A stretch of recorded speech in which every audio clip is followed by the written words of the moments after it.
Billo with a short story here. Amnesia Man by William L. Ramseyer. A short, chunky man with a kind, worried face paused in front of the police station. Slid his fingers through his thin blonde hair. He wore brown and white plaid suit pants, medium quality, and a silk shirt with no tie.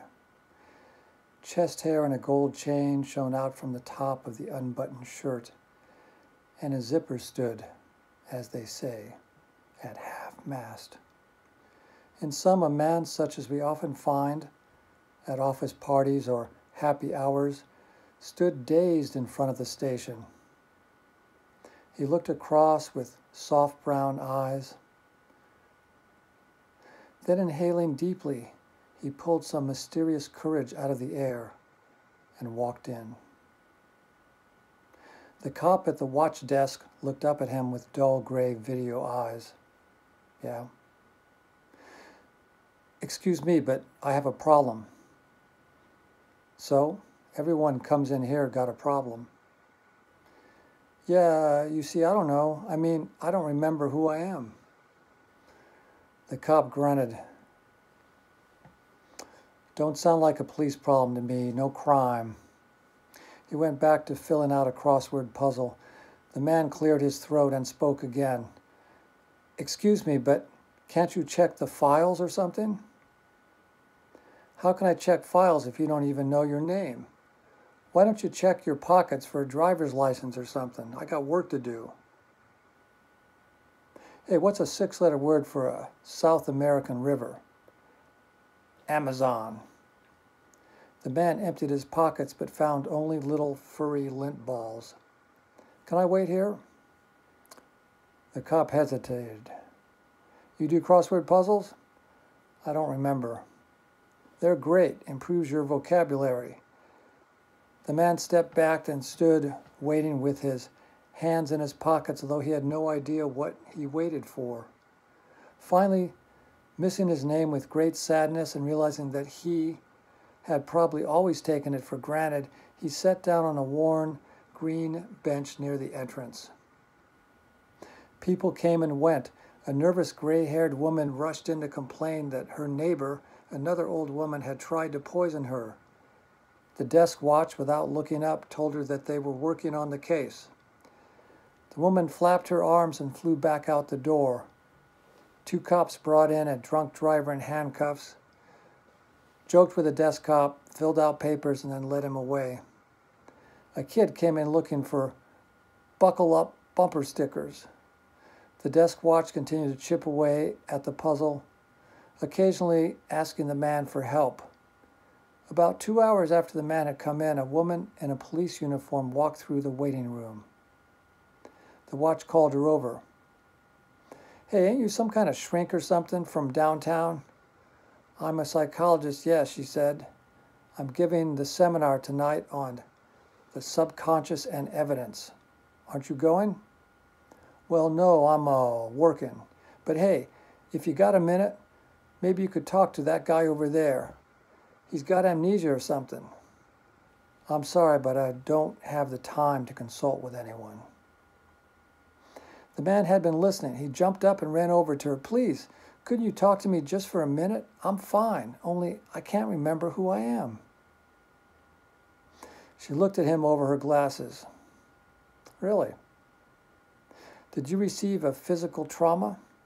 She pulled his head down and carefully felt over his scalp with her fingers. He noticed her perfume and her bright, straight red hair.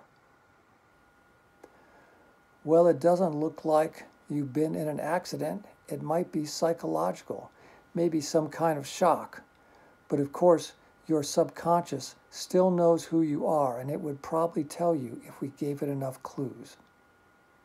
Come with me into the snack bar. She's a good-looking woman, thought the man. I wonder what her face looks like when she comes. He smiled warmly at her as she led him down a short corridor and into the coffee room. Beat-up vending machines lined the wall, and the vinyl floor shone a dull yellow-brown. its years of wax coats polished by tired bureaucratic feet. Fluorescent tubes in the ceiling flickered on and off, covering everything below in a bright institutional gray light. She bought him a coffee and led him over to a battered corner table. They sat down on orange plastic chairs. "All right," she said, "let's play detective. By the way, my name is Marjorie, Dr. Marjorie Johnston." Well, I guess I'll have to tell you later." He laughed engagingly and wrinkled up his face in a cute look. She laughed too. "First, please give me your coat." She looked at the label, grunted, and turned the coat over. "Ah, look at this, a long, very straight piece of blonde hair. A woman's?" The man blushed. "So maybe there's someone intimate in your life with blonde hair."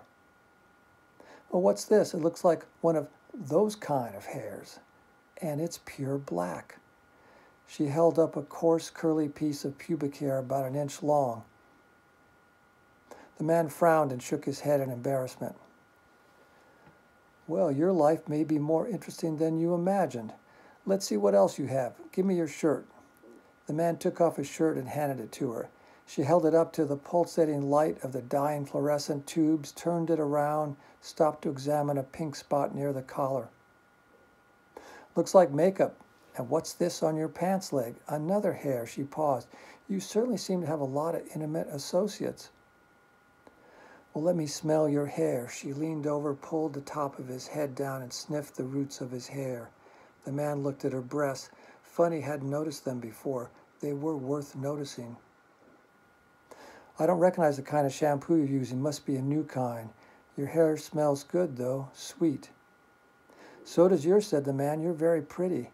If I knew who I was, I would ask you to join me for dinner."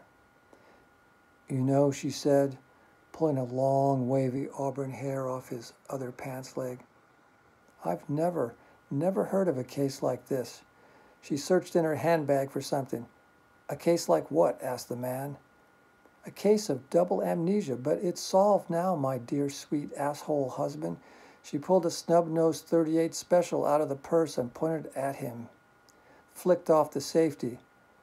"Oh," said the man, but at least he remembered who he was. The end.